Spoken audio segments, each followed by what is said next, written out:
Ladies and gentlemen, please take your seats. The program will begin shortly. Thank you.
Ladies and gentlemen, please take your seats and silence your phones. The program is about to begin. Thank you.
Ladies and gentlemen, please take your seats. The program will begin shortly. Thank you.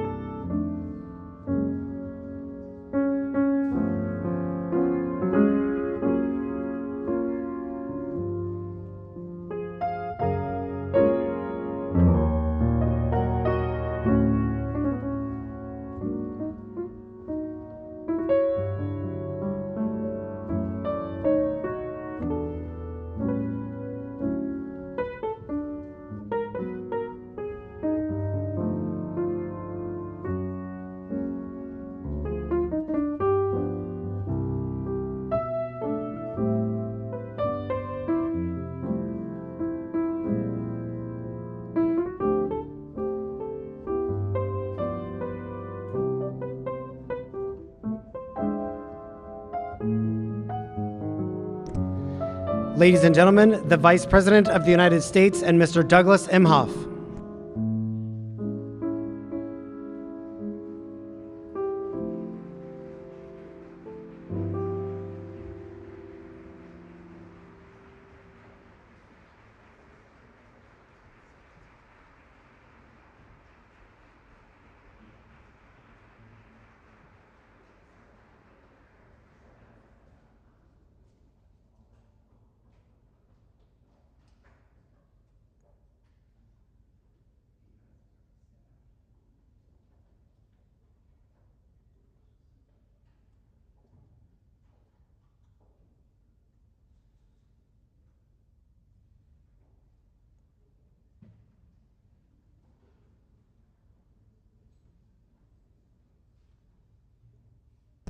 Ladies and gentlemen, the recipients of the Presidential Medal of Freedom: Simone Biles,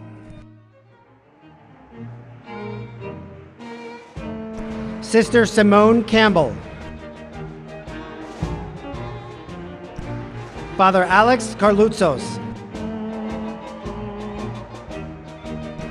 Lorene Powell Jobs, accepting on behalf of Steve Jobs, Congresswoman Gabby Giffords,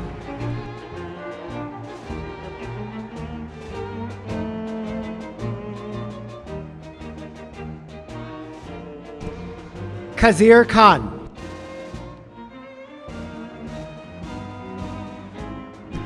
Sandra Lindsay,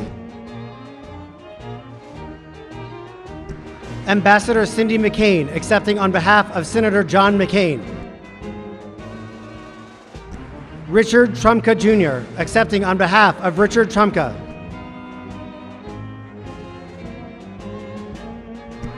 Megan Rapino,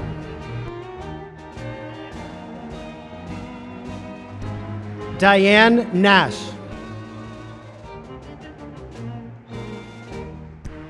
Dr. Julieta Garcia, Brigadier General Wilma Vaught,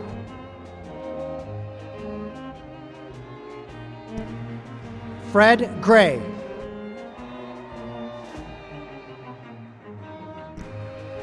Ambassador Raul Izaguirre,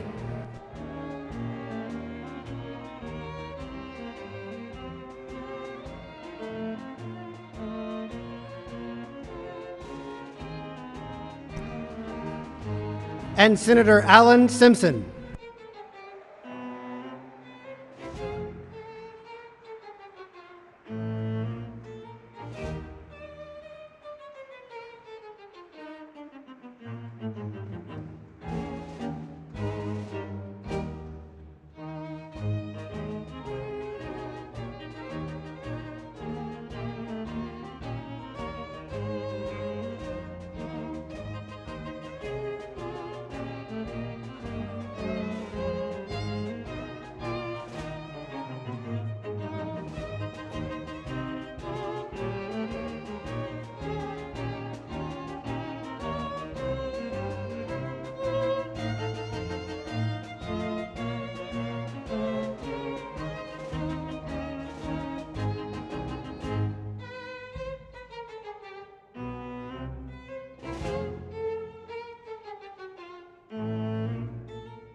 Ladies and gentlemen, the President of the United States.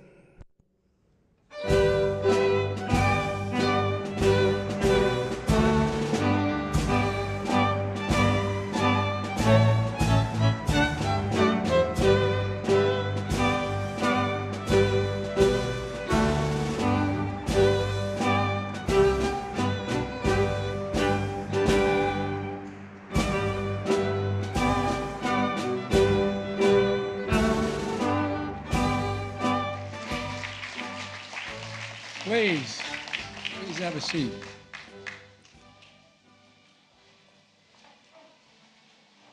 Good afternoon and welcome to the White House. I know this is it's kind of an old place for some of the guys that are coming here, but thank you all very much, and to all the cabinet members, elected officials that are here, and former elected officials like Joe Lieberman, and our good friend is here. So many critical people and important people. I want to thank the Vice President Harris and the Second Gentleman for allowing us to join them. No, for joining us, but it is always a pleasure when we get to hang out together.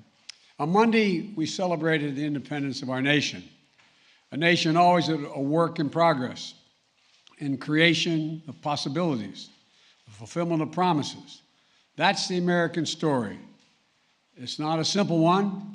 It's never been a simple one, but the 4th of July week reminds us what brought us together long ago and still binds us at our best.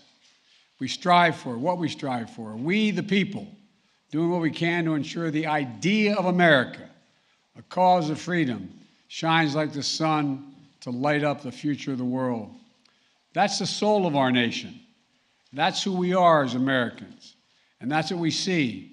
An extraordinary group of Americans up here on this stage that I have the honor to recognize today with the Presidential Medal of Freedom, our nation's highest civilian award.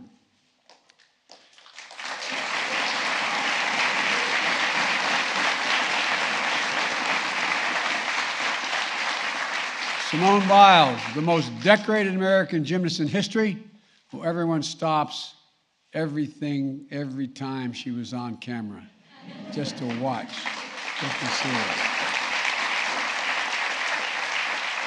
When we see her compete, we see unmatched power and determination, grace and daring.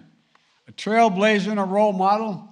When she stands on the podium, we see what she is, absolute courage, to turn personal pain into greater purpose, to stand up and speak for those who cannot speak for themselves. Today, she adds to her medal count of 32. I know you're going to find room. 32 Olympic and World Championship medals. At age 25, the youngest person ever to receive the Medal of Freedom. The youngest ever.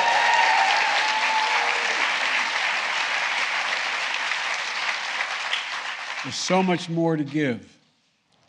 A fellow elite athlete, Megan Rapino. Where, Megan?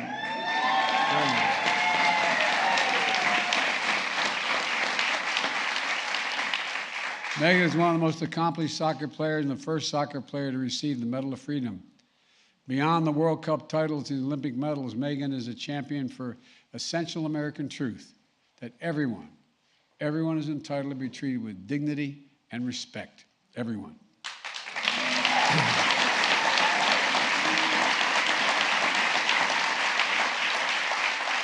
And along with her incredible teammates of the United States women's national team, and by the way, my son Hunter and daughter-in-law are here. His daughter was a great high school athlete, and she was so excited to be with you when you won the championship, and walking off the field. And we said hi to you. She said, I was busy. So when she wins again, I hope when I see her, she'll say, I think I know that guy. Maybe? It depends. I think yes.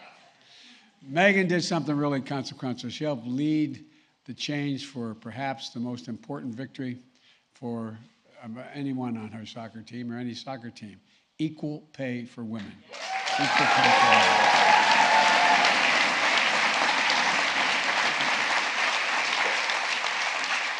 Megan, like Simone, I hope there's room for this medal between all the other awards you and Sue have received during your remarkable careers and your reckless play. I'm watching you. My Lord, you have such, you are a good kid. Simone and Megan would be the first to acknowledge they stand on the shoulders of those who came before them, like Air Force Colonel Brigadier General retired Wilma Vaughn. Wilma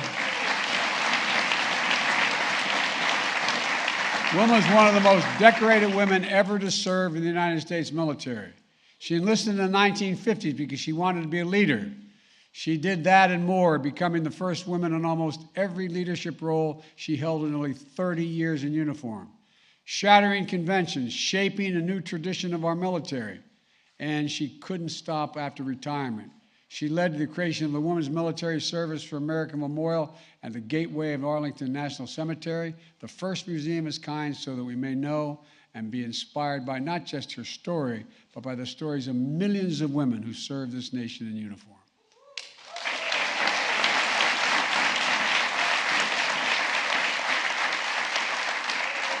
As a 23-year-old student at Fisk University, Diane Nash received a phone call from Attorney General Robert Kennedy's top deputies, warning her about the violence at the next stop of the Freedom Ride she organized across the South. She replied, and I quote, "We all signed our last will and testaments before they left.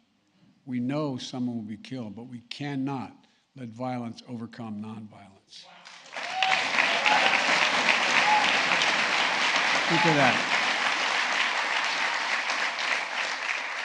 Unmistakable courage and unshakable courage and leadership, Diane Nash shaped some of the most important civil rights efforts in American history. A key architect of the sit-in movement in Nashville.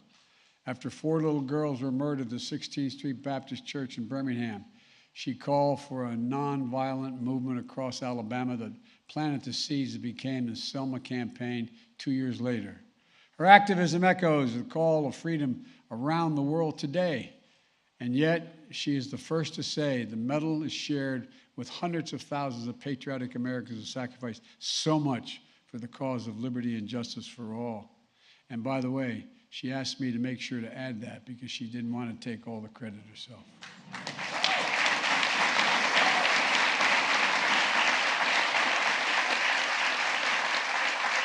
When Dr. King, Rosa Parks, and Claudette Colvin, and John Lewis, and other giants of our history needed a lawyer for their fight for freedom, you know who they call? They call a guy named Fred Gray. That's who they call.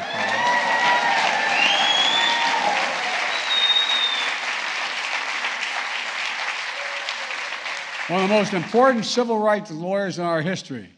Fred's legal brilliance and strategy desegregated schools and secured the right to vote. He went on to be elected as one of the first African Americans to Alabama state legislature since Reconstruction. An ordained minister, he imbued a righteous calling that touched the soul of our nation. And at 91 years young, he's still practicing law. He's still...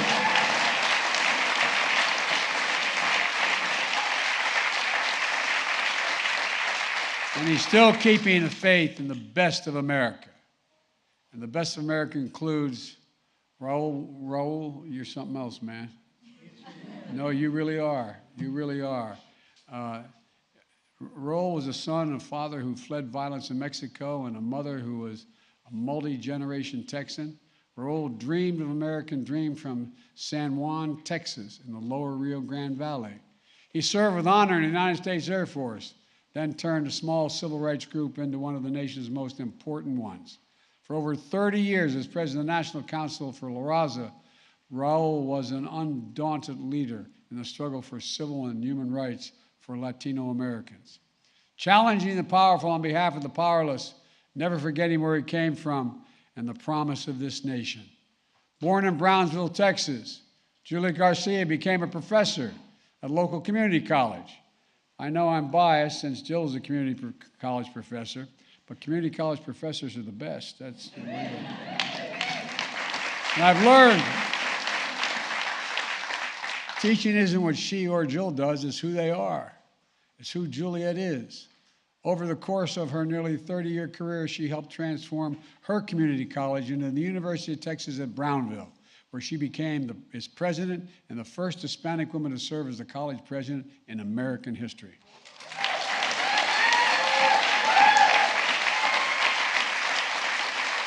Believing education is the cornerstone of our democracy, she created a culture of excellence, affirmation, and intellectual curiosity for generations of students, many of the first in their families to go to college, and who see their American dream through her and because of her. Other than my family, the biggest impact in my life were the nuns at Holy Rosary and St. Helena's schools, the Sisters of St. Joseph in Claymont, Delaware. If you think I'm joking, I'm not. Nuns never forget a thing. Never. And by the way, I was doing Villanova's commencement, and one of my nuns from school was getting her doctorate degree. I presented it to her, and she said, "That was pretty good, Joe, but you said you instead of me at the time." They taught me in school, and they helped me. I used to stutter very badly. They gave me confidence. They gave me confidence that I could do anything. They really did. For so many people and for the nation, Sister Simone Campbell is a gift from God. And for the past 50 years, she embodied the belief in our church that faith without works is dead, and you will know me for what I do. And what you do the least of thee, you do unto me. That's Sister Simone. That's what she does. The nuns in the bus were simply remarkable. I wasn't going to do this. They told me not to. I'm going to do it anyway. I'm going to tell a story. I went over to see Pope Benedict in his last couple months. We didn't know at the time. And we had a long conversation. He's a great theologian, a very conservative theologian. And my avocation is theology. You come into my house, there's a whole wall on comparative theology. I know Alan's. And so we finished the conversation. He was very generous, and he put his hand across the desk and put it on my hand. He said, "Can I ask you a favor?" And then I was vice president, Mr. Vice President. I said, "Of course, Your Holiness." He said, "I'd like some advice. You have any advice for me?" I said, "It'd be presumptuous of me to give you advice, Your Holiness." He said, "No, really." And I smiled, and I said, "Well, one piece of advice." I said, "I'd go easy on the nuns. They're more popular than you are." The fact that 6 weeks later he retired, I don't know what anyone to do. But sister, your standing up was a big deal, a big, big deal. Becoming a lawyer to represent the poor and the left behind a decade ago as the nation was debating the Affordable Care Act and the values of our budgets, there she was, leading a group of nuns in a nationwide bus campaign to make the case, the moral case, that health care is a right in this country, not a privilege, and the obligation to help other people most in need. Compassionate and brave, humble and strong, today Sister Simone remains a beacon of light. She's the embodiment of a covenant of trust, hope, and progress of our nation. And I'm happy to call her my friend. Thank you, sister.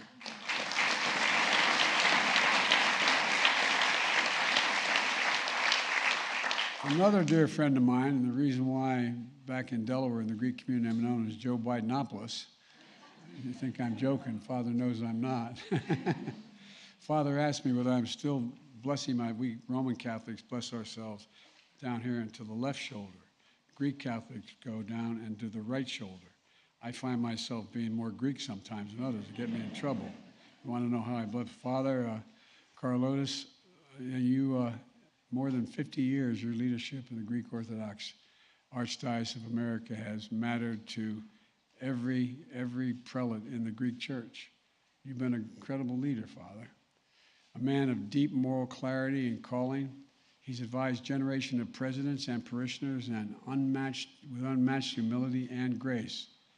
I've traveled the country and the world with him, including Father Alex's homeland in Greece, to strengthen the bonds between two nations founded on the belief that democracy is the way. And on more than one occasion, Father Alex and I have had the honor to visit His All Holiness Ecumenical Patriarch Bartholomew, which is a great honor. This is the 100th anniversary of the Greek Orthodox Church in America. we honor one of the most dedicated leaders, my dear friend, Father Alex.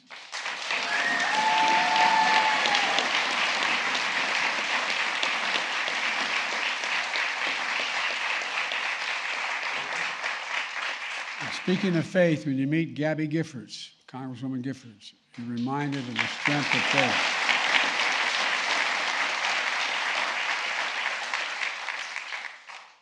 And the power of public service. Elected by the people of her hometown in Tucson, Arizona, because they trusted her. They trusted her. They still trust her. They believed in her. They learned, and they learned as a nation, what the whole nation has learned, that she's the embodiment of of a single significant American trait: never ever give up. My dad, Hunt's grandfather, used to have an expression. He said, "Never bend, never bow, never yield, never give up. Just get up, Joey. Just get up." Proof that we'll not grow numb to the epidemic of gun violence in this nation. Proof that we can channel the pain and sorrow we see too often in America into a movement that will prevail. With her husband, United States Senator Mark Kelly, who, by the way, was that astronaut you all remember. She is more consequential, I acknowledge, but they're helping power that movement. On Monday, we'll celebrate the most significant gun safety law in 30 years because of them and because of the families like theirs all across America. Gabby is one of the most courageous people I have ever known.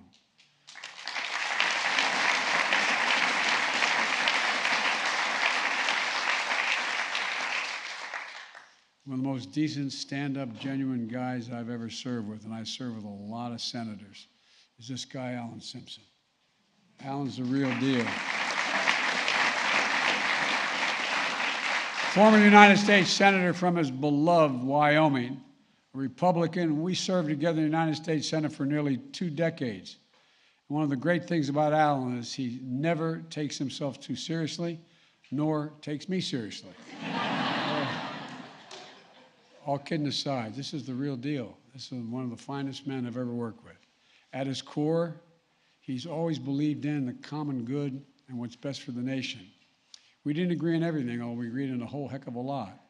He allowed his, he never allowed his I don't know, his party or his state or anything to get in the way what he thought was right.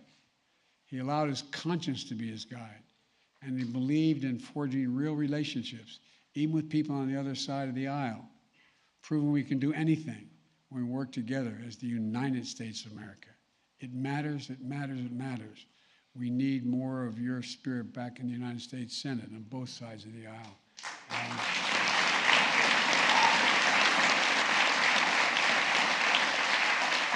Just ask Khizr Khan, who studied the U.S. Constitution as a law student in Pakistan. Inspired by its meaning, he immigrated to America with his wife and their young family when they were very little, but fully believing in the promise of this nation. They watched their middle son enlist in the United States Army with his own dreams to be a military lawyer, but ultimately sacrificed himself to serve his fellow soldiers. And we all watched as the oldest and darkest forces of hate emerged in new ways, only to meet the strength, goodness, and decency of this Gold Star American family. In late November 2016, I invited the Khans to the Vice President's residence at Naval Observatory for a Diwali reception. An Irish Catholic Vice President of a Muslim Gold Star family at a reception observing a Hindu holiday. That, and I'm being very serious, that's the America that we know. That's the America he and I and most of you, I pray God, believe in. We were parents united by the pain of losing a piece of our souls and finding the purpose to live a life worthy of them. After today's a father's medal of freedom will rest next to the son's Bronze Star and Purple Heart. And Khizr Khan, you will continue to carry a copy of the Constitution. I didn't ask you, but I imagine it's still in your pocket as a reminder of the charge that has to be kept.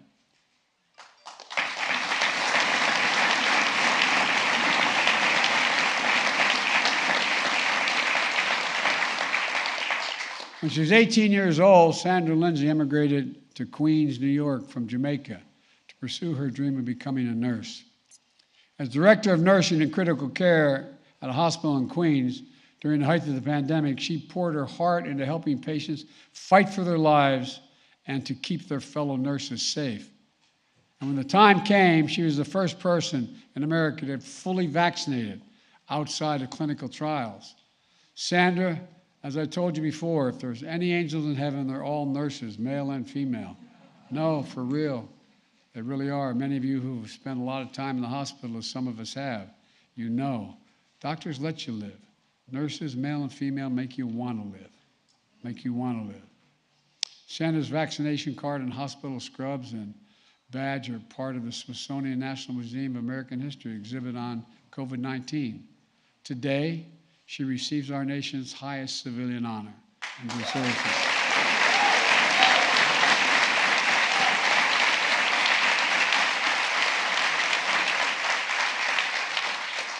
And a man who couldn't be here today but wanted to be, Denzel Washington, one of our greatest actors in American history. Academy Awards, Golden Globes, Tony Awards, wide acclaim and admiration from audiences and peers around the world.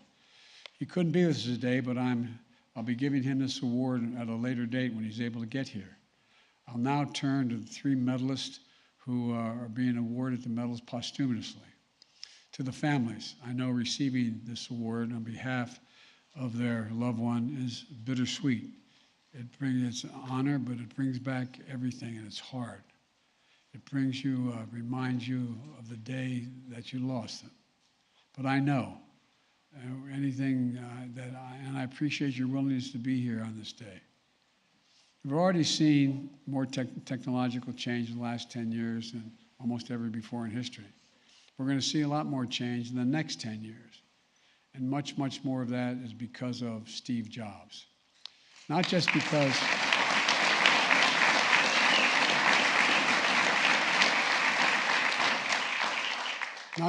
of his innovations and inventions revolutionized personal computing and our way of life.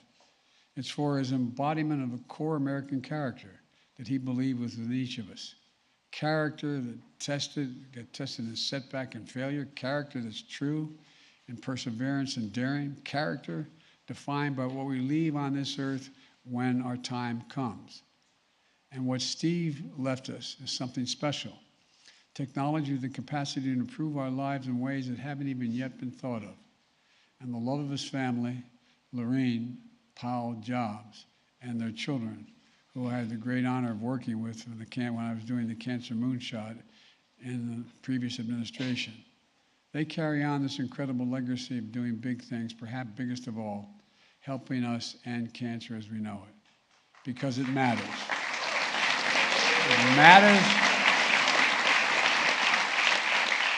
It matters to people who need help is why they do it, and it mattered to Steve Jobs.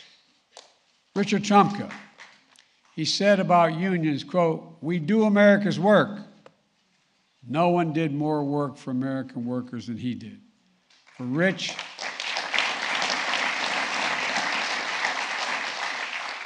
his work was synonymous with the word that defined his life, dignity. Dignity. Dignity that comes with a good paying job that builds a good and decent middle class life. And his work was fierce, always trying to do the right thing for working people, fighting for and protecting their wages, their safety, their pensions they earned and deserved, fighting for the worker power and for America itself and our economic might and dynamism. In more than 30 years of friendship, he's always honest, fair, and tough and trustworthy, the guy you want in your corner. In fact, I was in Cleveland yesterday, announcing one of the most significant actions to protect pensions for millions of workers and retirees in 50 years. Barbara, Rich Jr., and the family, we felt him there. We felt him there with us, and we talked about him. And we feel him here today. Rich Trumka was the American worker. Was the American worker.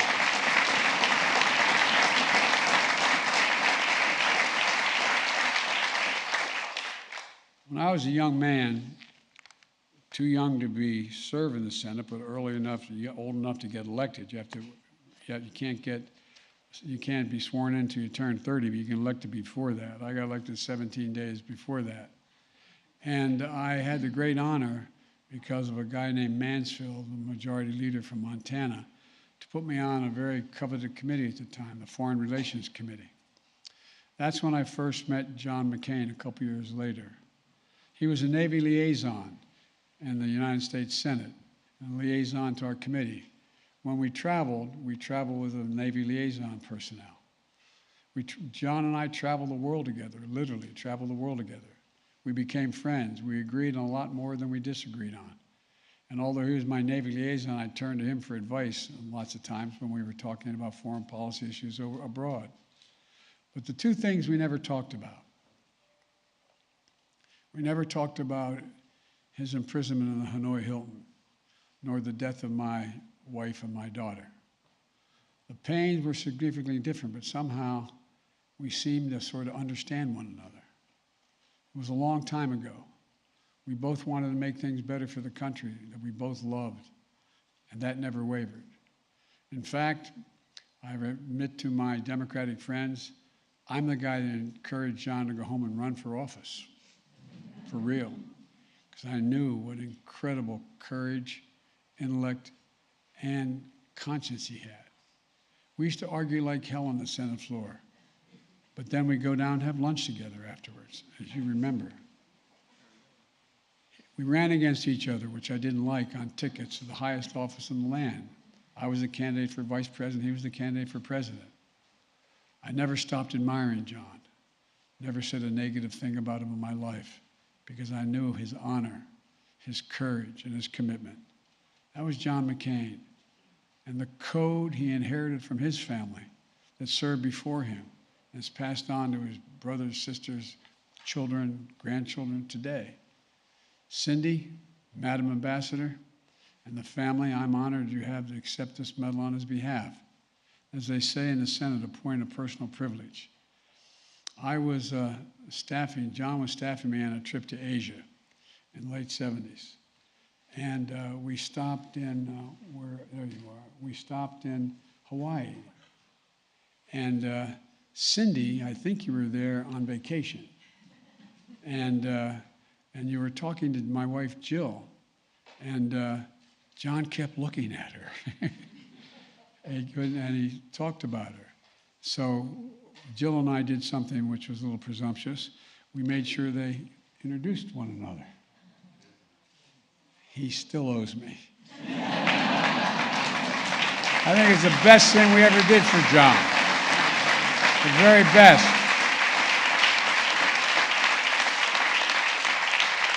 That's true. That's what he talked about when we left. And he didn't take long to call you, did he, when he got back?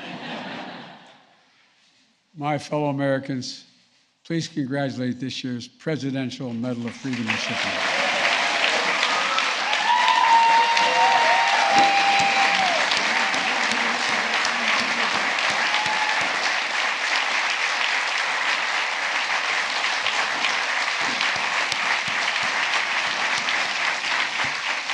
Now I'm going to ask the military aide to read the rest of the citations as we present the medals. Please be seated.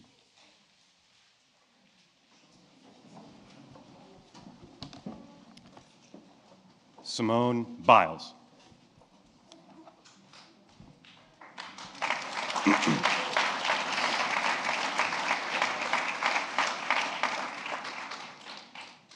Overcoming great odds, Simone Biles is the most decorated American gymnast in history. A former foster child who became a once-in-a-generation athlete, transforming her sport with artistry and degrees of difficulty that reimagine what is possible. With absolute courage and honesty, she expands the legacy of our greatest champions who challenge the powerful and speak up for justice and the wellness of body and mind. Leaning on faith in God and family, Simone Biles is an inspiring symbol of strength, grace, and pride in those three letters, USA.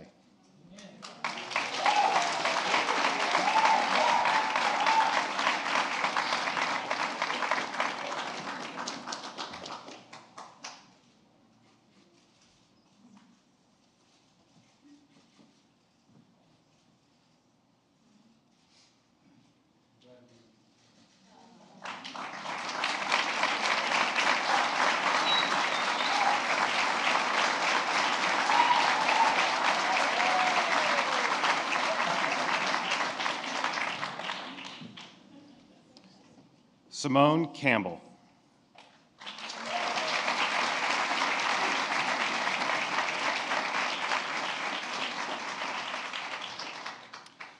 Inspired by nuns in Catholic school, Sister Simone Campbell has dedicated her life to the suffering and the searching. For nearly 50 years as a nun and an attorney, she has led organizations that provide free legal services to the poor and advocate for workers and immigrants. Her moral courage helped pass the Affordable Care Act and guide the Nuns on a Bus tour across America to protect the impoverished. With humility and fearlessness, Sister Simone embodies the blessing of faith in God and our obligations to one another as fellow Americans.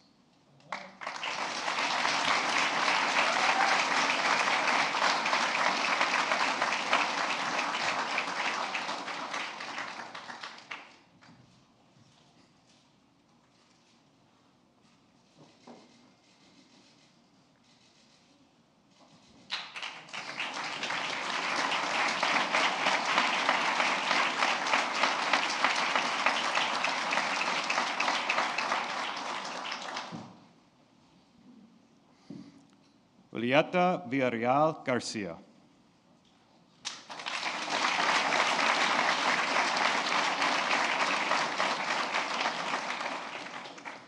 Born in a Texas border town, Dr. Julieta Garcia became the first in her family to graduate from college and the first Mexican-American woman to lead an American college or university. Over 2 decades, she transformed her hometown, University of Texas Brownsville, into a center of excellence for countless students who were inspired by her example. A trailblazer and a mentor, Dr. Garcia is considered one of our nation's top university administrators who understands the power of education as the great equalizer in America.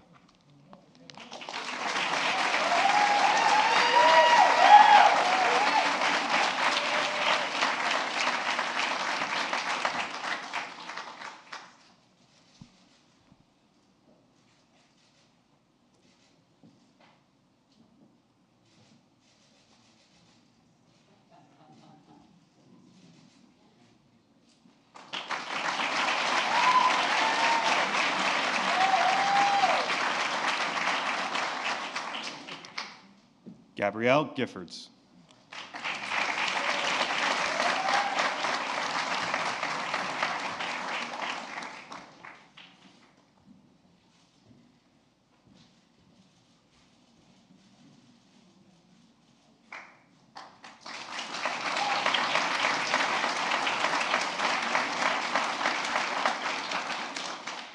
A daughter of Tucson, Arizona, former U.S. Representative Gabrielle Giffords epitomizes public service.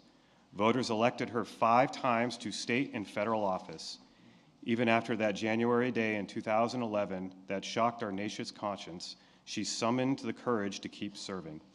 She learned to walk, speak, and write again. With the support of her husband, U.S. Senator Mark Kelly, she turned pain into purpose as one of the most powerful voices working to end gun violence in America. Because of her, lives will be saved and America will be safer.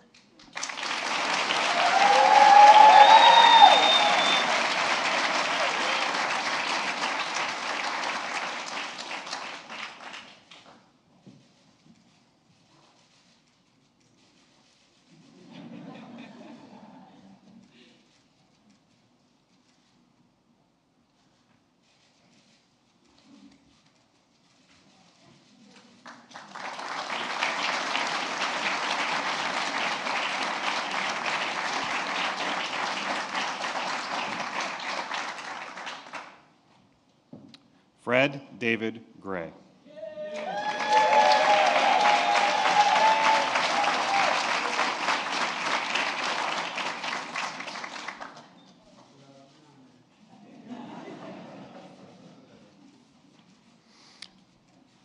When Rosa Parks refused to move to the back of the bus, Fred Gray represented her in front of the courtroom, just as he did for Martin Luther King Jr. and countless marchers for justice.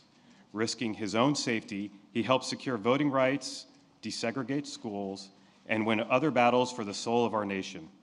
A patriarch of a family and a movement, Fred Gray is a lawyer by trade and a preacher at heart who follows the command to hate evil, love good, and establish justice in the gate.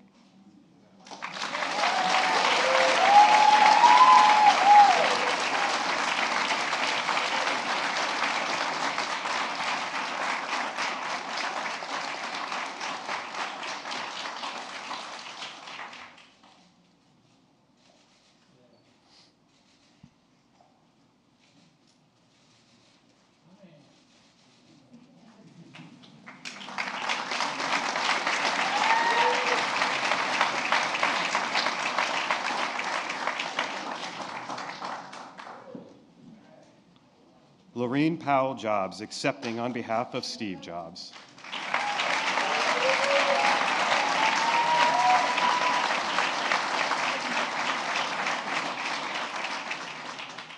Few people in history embody the American spirit of innovation like Steve Jobs. The adopted son of high school educated parents, he redeemed soda bottles to pay for his meals after dropping out of college. At every turn of life, he dared to think different. As the co-founder of Apple, he created one of the most important companies in history, bringing computing into homes and phones and revolutionizing our way of life. A true visionary, a beloved husband and father, Steve Jobs embodied that most American of questions: what's next?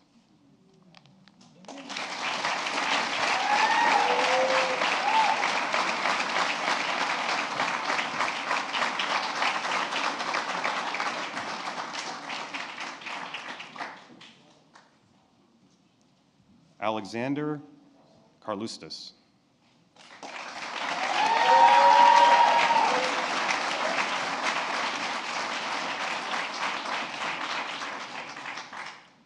Protopester of the Ecumenical Patriarchate, the former Vicar General of the Greek Orthodox Archdiocese of America, Father Alexander Carlustas is a humble servant of God and the embodiment of the ancient idea that binds two great nations, democracy. Through more than 50 years of service with moral clarity, love of family, and pride in the Greek-American community, the man known simply as Father Alex to presidents and parishioners alike inspires us to believe in the power of we, the people.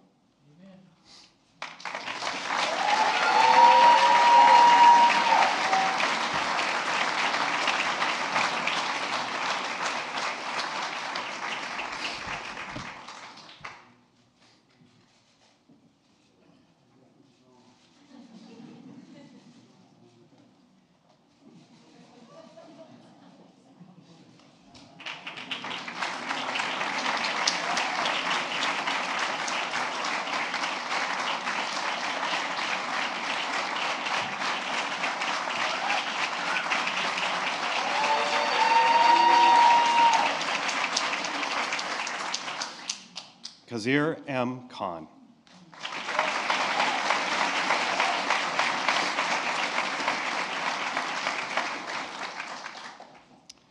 A son of farmers in Pakistan, Kazir Khan studied law, inspired by the U.S. Constitution. He met and married a college classmate, Ghazala, and together they immigrated to America. A brilliant lawyer, he watched their three sons follow their American dreams, including their middle son, Army Captain Humayun Khan, who enlisted during college and paid the ultimate sacrifice in Iraq. The father of a Gold Star Muslim family, Kazir Khan turned pain into purpose to become our foremost defender of the ideals of our Constitution and the embodiment of its highest ideals.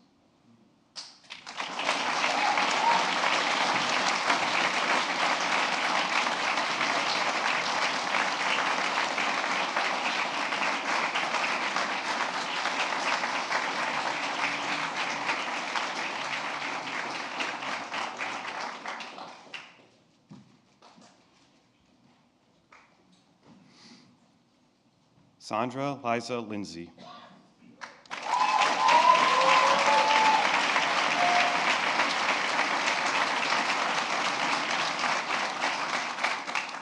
An immigrant from Jamaica, Sandra Lindsay is a nurse in Queens, New York, and the first American to be vaccinated against COVID-19 outside of clinical trials.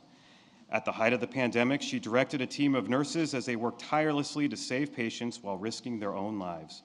When the COVID-19 vaccine became available, She was a ray of light in our nation's dark hour and continues to champion vaccinations and mental health for healthcare workers. She represents the best of America.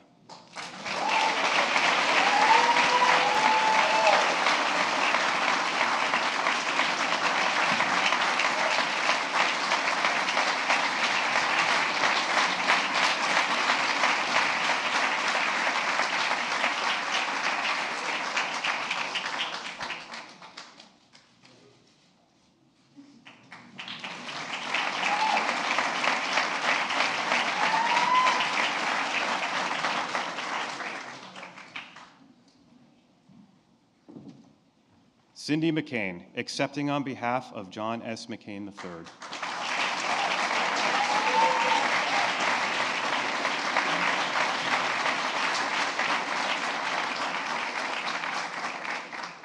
John McCain was a giant among Americans from a family of patriots, a genuine hero who endured unspeakable torture as a prisoner in the war in Vietnam. A true public servant, elected twice to the U.S. House of Representatives and 6 times to the U.S. Senate by the people of Arizona, and nominated for the presidency by the Republican Party. Respected around the world, he was an eternal optimist who believed in consensus, character, and putting country first. His legacy continues to challenge us to cherish integrity and serve with courage and conviction.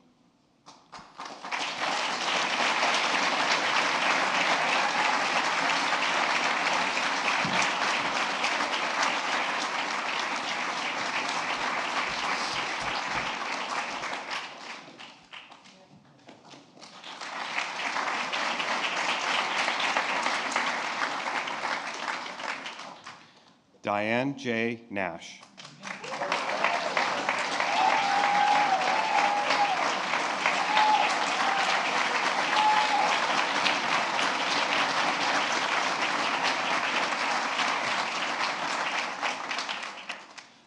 A fearless leader of the Freedom Rides and Nashville sit-in movements, Diane Nash was a fierce light in darkness. She did more than dream a better America. She helped build one. As a founder of the Student Nonviolent Coordinating Committee in the 1960s, she led some of the most important 20th century civil rights campaigns that inspire activism around the world to this day. For her strategic savvy and absolute courage, Americans owe a debt of gratitude to Diane Nash for helping forge a path toward a more perfect union. Amen.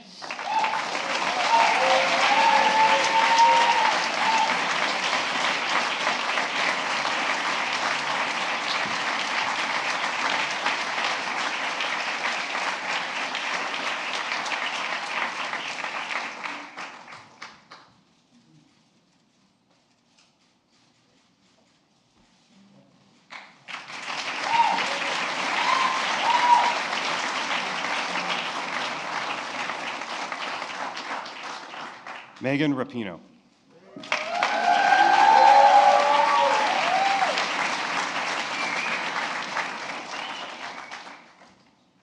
World Cup champion, Olympic gold medalist, named the world's best women's soccer player, Megan Rapino is one of America's great athletes. Known for her creative play and leadership, she also leads with a fierce will off the field. A champion protecting the rights of fellow LGBTQI+ Americans. A leader on the U.S. women's soccer national team, perhaps the most dominant of any team in any sport in their successful fight for equal pay. Megan Rapino challenges and inspires millions of people who believe in themselves and the possibilities of our nation.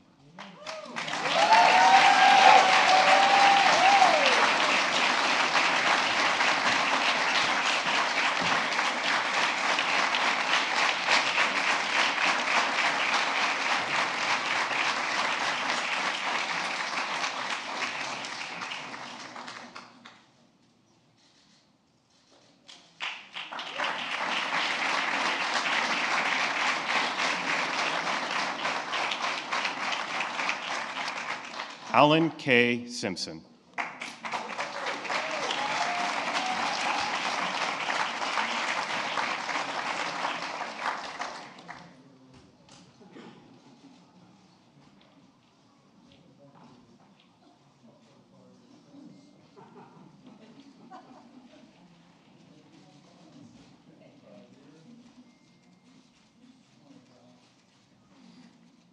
An Army veteran and public servant, Alan Simpson served with conviction and integrity for 18 years as a Republican U.S. Senator from his beloved state of Wyoming. Despite increasing polarization, he brought people together with wit and wisdom to make progress and find common ground. Never afraid to stand up for what he felt was right, he worked on pressing issues like campaign finance reform and marriage equality.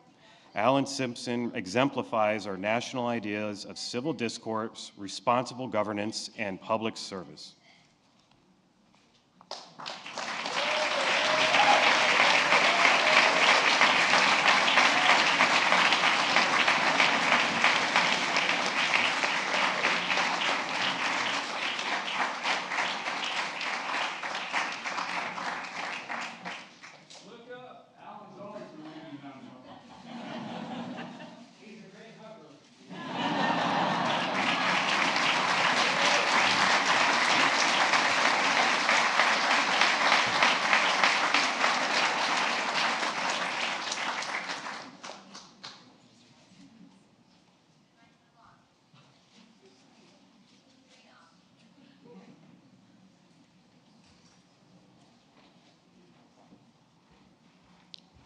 Richard Trumka, Jr., accepting on behalf of Richard L. Trumka.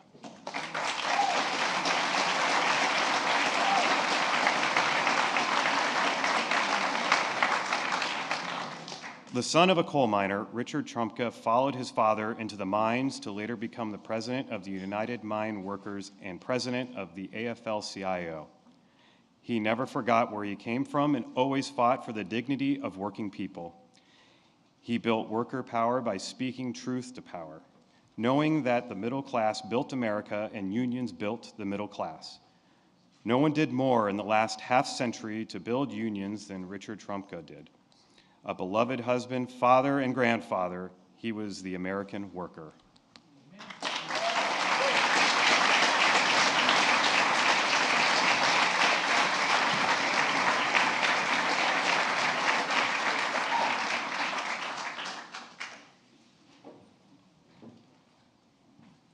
Wilma L. Vaught.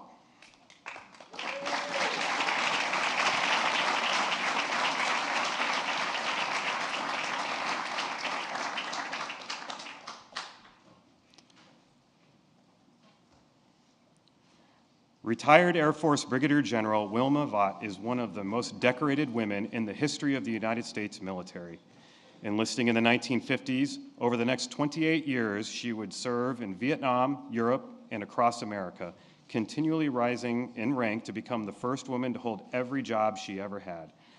She was awarded the Legion of Merit, Bronze Star, and more. In retirement, she spearheaded the nation's first major national memorial honoring the nearly 3 million women who have served in uniform, further cementing her place in American history.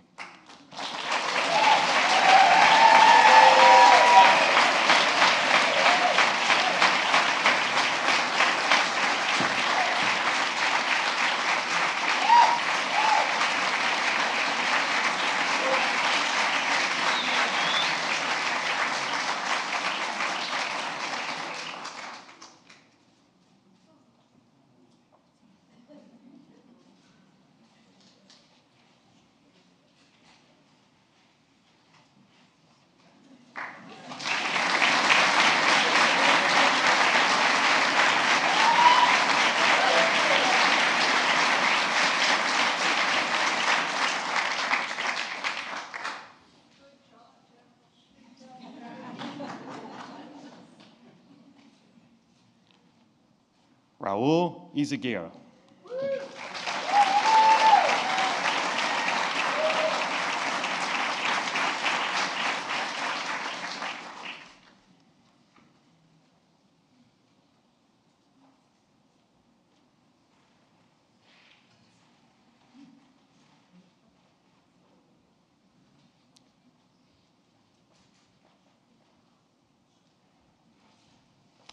Born to a Mexican-American family in the San Juan Valley, Raul Izaguirre saw a better world beyond a life in segregated South Texas.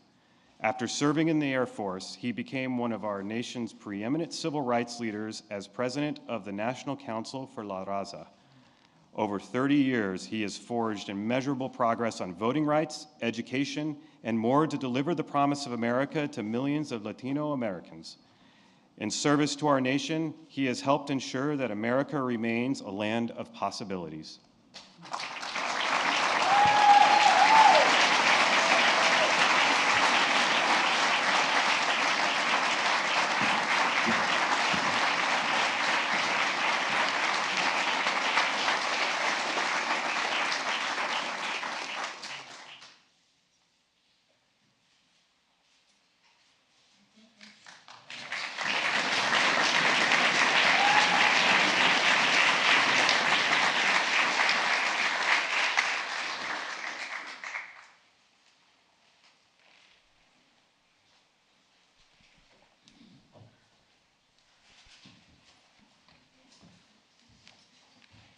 This is America.